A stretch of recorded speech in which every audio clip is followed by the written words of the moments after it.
Welcome to Jurassic World.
Good morning, guests. Welcome to Jurassic World Minute, where we visit Jurassic World 1 minute at a time. Gyrospheres depart every 30 seconds from the Gyrosphere station. I'm Brad. I'm Dave. And this week we're back to discuss Minute 3 of Jurassic World 3. No, of Jurassic World. David, looking over at Jurassic-Pedia.com, we have an article up here for the Mitchell house that we're going to have in this minute. Funnily enough, not up in Madison, Wisconsin, like the film suggests, but instead, I think Houston, Texas, they filmed this scene, this set.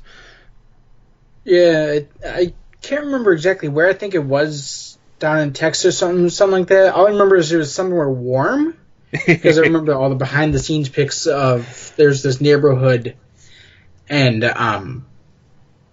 it's like a normal neighborhood, and then all of a sudden you see just the one house covered in fake snow. Yeah, I remember those set pics, and I'll try and see if I've got some on my computer so we can post up on the Facebook page, but it was a very odd sight seeing this summer sort of town or drive or street, and all the fake snow on the trees and everything. In the middle we see Mrs. Mitchell outside packing the car, and the pine trees with the snow on it at the boundary of the house and all that sort of stuff. So. Well, yeah, the Madison, Wisconsin area, that's up kind of more middle of the state of Wisconsin. And it's, I've actually been there. I looked at the college there when I was looking for colleges out of high school. Giant college, University of Madison. I mean, it would probably take you half an hour to walk from one end of the campus to the other. I know I was definitely out of breath after taking the tour. Ride bicycles everywhere. Yeah, really. Yep. It'd be the only way to get across there quick enough without missing classes. It sort of makes me wonder why they filmed. Maybe I haven't checked to see when filming was actually going on for Jurassic World, but maybe it was just that time of year where they couldn't get snow in a more northern area. I think it was. I can't remember exactly when they filmed this scene, but I think it was more spring, summer time, and they wouldn't have been able to get snow up in Michigan or Wisconsin. I mean, I suppose too. There's also that nature effect where here they can control it. It's all fake snow. It's not going to melt. Whereas if you're that and the fact. I mean, well, at the same time, Wisconsin gets a pretty steady snowfall. But at the same time, yeah, I mean, you don't have to depend on. I mean, it's not one of those things where like you plan around going to like the snowiest spot in the world, and then it ends up being no snow. I think that happened with the first X-Men movie. They went to go film in Alberta, and it just happened to be like rainy and sleety the whole time. There was no snow. And of course, famously happened with George Lucas on the first Star Wars movie. They went to go film in Tunisia in one of the driest spots in the world, and they get a once in every 100 years rainstorm. Yeah, I remember the Netflix series, the movies that made us. They done the behind the scenes there for Home Alone, and same thing there where the whole point is it's Christmas time. They had a dump of snow when they started filming, so the street and the houses had snow on them, but they needed that snowing, or the snow to be falling for that final shot on Christmas morning when everyone gets home, and they actually had 2 days set aside, everything ready to go, so as soon as it started to snow, they could set up and start filming at that house location. And one day they were filming, and all of a sudden it started snowing, and everyone just dropped tools and bolted, got everything over there, and got that scene filmed. So that's one of those. What's that? I was just going to say that's one of those things where you're waiting for nature to do its part, and sometimes it doesn't, sometimes it does. Yeah.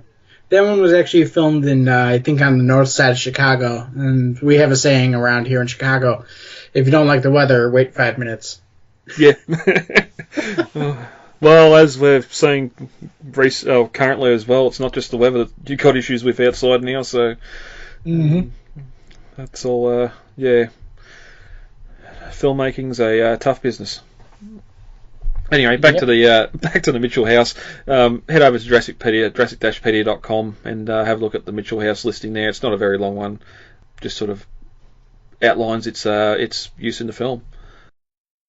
Dane County Airport is 36 minutes away, 60 with traffic. How many minutes to get your little butt in the van? How many of those? All right, David, ready to discuss minute 3 of Jurassic World? Yeah. As we enter minute 2 of Jurassic World, we've seen that big orange eye of the Indominus, and cut to white, as a bird tried to scare us, as it jumped around the snow. As we open on minute 3, the bird flies off to reveal a house, covered in snow, and a mum putting suitcases in the back of the car. At the 5-second mark, she yells up to the house, "Boys, let's do this." We cut to inside the house, as Graham Mitchell looks at some archaic shots of dinosaurs fighting on his Viewmaster. At the 15-second mark, the mum opens the door and comes in and asks Gray what is he doing. Obviously not happy that the young boy's not getting ready for the trip. She tells him to come on, honey, your flight leaves in 2 hours. That's when Gray starts to let her know exactly how long it takes to get to the airport, which shows us he's good with numbers. Karen replies, "How many minutes to get your little butt in the van?" At the 35-second mark, we cut downstairs as Gray runs out the front door to reveal his older brother Zach, with his girlfriend in his arms. She tells him to call her every day and to text her a pic so she doesn't forget what he looks like. Zach assures her that he's only going for a week. At the 45-second mark, the father's in the car and listening to the whole conversation. Says, "Zach, you're not going off the war here. Let's go, buddy." The girlfriend says, "I love you," but Zach just says, "See you later," and runs for the car. And as we end minute 3, the girlfriend just waves goodbye. After the reveal of the bird last minute, it continues to sort of jump around the ground here before it turns and flies off up above the house. And this sort of reveals the 2-story yellow house covered in fake snow, as we just talked about in the background. Yeah, we discussed how it was in summer in Texas. We get the boy's mother here packing the car. She sort of turns and yells back to the house, "Boys, let's do this." Karen Mitchell? We get a name later. It's Karen, isn't it? I think so, yeah. Yeah. I don't think we actually get a name for the father. I thought it was supposed to be Scott or something like that. Or is that the actor's name? I don't know, but Scott's a dick. Well, we can bring that up more when we get to the airport. Is he? But we cut into a 70s depiction of a Triceratops fighting the old claymation-style image of a T-Rex as well. Bit of the old school sort of dinosaurs here fighting on a Viewmaster that we would have seen a lot of before Jurassic Park come out, and our sort of views and what we thought dinosaurs were changed dramatically. We also get a second slide here of the dinosaurs biting each other's heads. It sort of almost takes me back to Alan in the sandpit with Charlie going when Charlie's. They almost kind of look like they're supposed to be Ceratosaurus, I think, like old claymation Ceratosaurus, because they got that horn on their nose. Oh yeah, yep. Yeah, I just jumped to the conclusion it's probably the T-Rex and Triceratops, but that's where we get the T-Rex and Triceratops, but that's the first one. Oh yeah. Of course, it's got the volcano in the background on the first one too. Mm-hmm. They all have volcanoes. Yeah, yep, that's it. Any sort of non-dinosaur stuff, non-Jurassic themed or franchise stuff here, all your third-party dinosaur stuff that's littering, cramming shelves at the moment, it's all got volcano stuff on it as well. So whether they sit there and say, well, this is foreshadowing for what we're going to get in the second film, or what, that's up to them. But it's just natural dinosaur imagery of having the volcano in the background or the asteroid coming in, to wipe them out. I mean, it's all retro stuff, but then, I mean, when it gets to the next shot here of Gray actually looking through the Viewmaster, it's weird because, I mean, look at around his room, he's got like a lot of old vintage toys. I mean, not just the Viewmaster, which is an old toy, not something you really expect for a kid. What was he, supposed to be 8, I think, in this movie? Yeah, around there. And that's something weird that you see an 8-year-old playing with in 2014. Most of the time you see 8-year-olds these days, I don't think I've ever seen one that doesn't have an iPad or something like that, you know?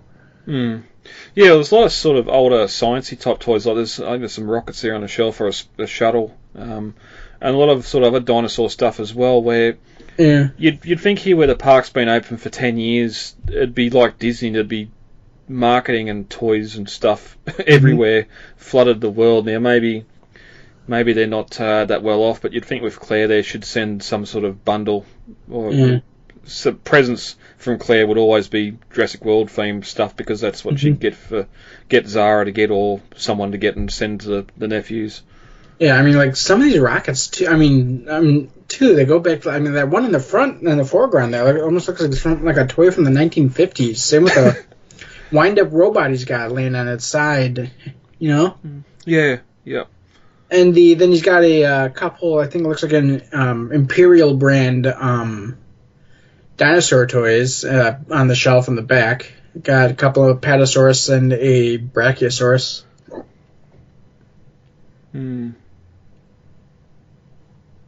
Yeah, so it's just whether it's possible too. This could be a grandparents sort of stuff they've handed down. Yeah, that's true. Because we get to see some of them Kenner and Hasbro figures in Fallen Kingdom in that gift shop too, which is we know there is a gift shop on the island. We're seeing a lot of marketing stuff there on Ellen and stuff before the film come out. We're seeing inside that gift shop, and I don't think we actually see any of that stuff outside Isla Nublar. No. I just noticed I'm laying on when the camera kind of pans over and we see his mom come in, it looks like there's an old, and this is really, really old, an old shadow box camera, if you're even aware what those are. They're the ones that are you see in almost like an old 1930s movie, where the ones that had the physical, you actually had to physically extend it. And that just seems like something really kind of odd and off the wall, because that's more like a expensive collector's item than a children's toy, you know? That's weird. It is, yes.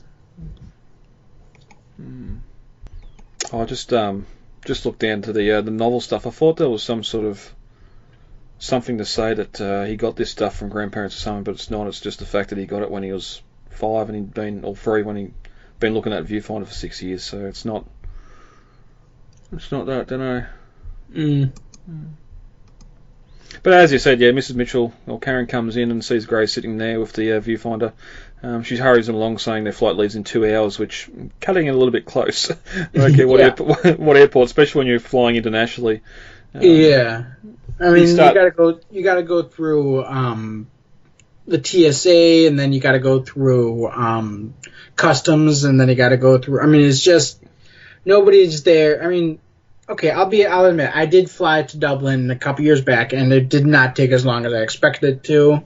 There wasn't as many people there, but this is the Christmas season. If it's as close to, it's almost Christmas Eve. I think it's the next night is Christmas Eve or something like that. This is one of the busiest travel days in the United States, if not in the world, and nobody shows up. Nobody just leaves for the airport 2 hours before anymore. Yeah, and we will see when we get to the airport next minute, even though it's not a major, it is a pretty big airport, but there's not long lines, even where they go to check in. There's not really anyone waiting around there. There are people walking back and forward in the background, but Christmas time at an airport is something you do not want to be going late to, or no. Yeah, because you're going to be there for a long time. Yes. Yeah. But he starts running off some numbers and travel times to the county airport, and I sort of didn't really pick up here. It was more so when we get to the novel a little bit later. That's the Dane City or Dane County Airport. It's sort of weird here too, where she takes a viewfinder off him. He's sort of acting a little bit slow. Yeah.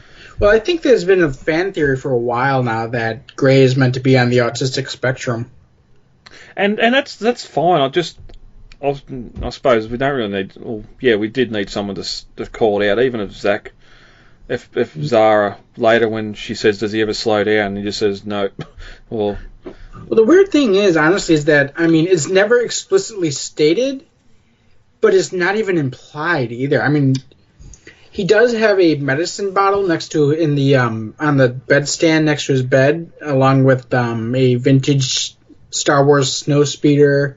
A Papo Stegosaurus toy, and Thomas Holtz Jr.'s dinosaur book, but it's not really something that's even brought up, and it's just kind of left hanging in the air there. Yeah. And I don't know symptoms of what that that sort of stuff what goes on, but just the fact here that he's running off numbers for travel times to the airport. Well, he's probably been planning or knows he's going on this trip for weeks, so he's looking at every little detail he can. But then sort of here where doesn't really seem all that with it when she takes a viewfinder off him, and then later on where he's asking how heavy the island weighs. It's just little things like that. Was just sort of it pulls you back for a minute and go, what did he just say? Yeah.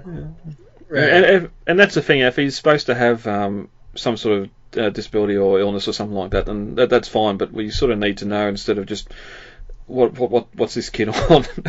Yeah. Have they got him doped up or what's the go? But as they go to leave, she asks him if he fed the monster under the bed, and he replies yes. So again.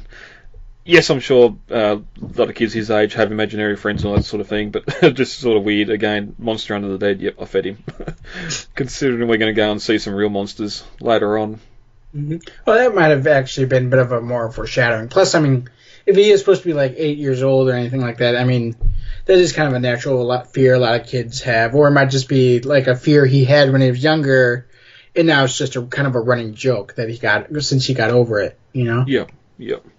Well, we're going to get to another running joke here as we cut outside and finish up the minute outside where we get everyone emerged from the door. Gray walks down the stairs past his brother Zach, who's holding his girlfriend by the arms as she's telling him to call her every day. Text me pics so I remember what you look like. And he replies, I'm only going for a week. I haven't had a girlfriend that seems this needy. Most if you're going away for a couple of days or something, it's fine. Mm-hmm. But we get the first instant of the dad being a bit of a dick here where he's sitting in the driver's seat and listening to them say goodbye and tells Zach that he's not going off to war. Which it's sort of weird that he told Zach that when he probably just heard her saying, call me every day and everything else. It's the girlfriend here that seems to be the clinging one, not Zach. Mm-hmm. Especially with what we see later. Zach just does not seem interested at all, you know? he kind of is, but she goes and she's trying to be all lovey-dovey, and he's just like not getting it. Yeah, and it might be just the fact that the parents are sitting there watching all this happen. I know from experience back then you didn't want to do anything like that where the parents could see. So even just the I love you thing is something else where everyone's watching. I don't want everyone to watch, and especially when I think you're supposed to be 15, 16 here as well. So you're not. Yeah. You're still fairly young. This is all new. You're experiencing things for the first time and all that. So the last thing you want to do is have the parents see you, let alone dad pull the Mickey out of you, which we get here as well. But we get that classic trope here of the girl saying I love you, but the boyfriend sort of not being able to say, says I like you instead back. Even as she sort of licks her lips, expecting a kiss. Goodbye. Zach sort of just blows her off and runs to the car. So As we end the minute, she just stands there on the porch, giving that long wave goodbye. And we're going to get some more comments from the father next minute on that. Briefly over at novel comparisons here, as the novel opens, we're introduced to Gray Mitchell looking at dinosaurs through his red viewfinder. His parents had given it to him with 3 discs for his 5th birthday. That meant he'd been looking at the same pictures for 6 years now, so he's supposed to be 11 here, going off the novel. I see. Which again, why hasn't he got Jurassic World merch? Why has he got old school stuff? The park was around 6 years before this, so it would have existed, but his mum says the flight leaves in 2 hours, and there's some filler here. The dialogue in the film misses.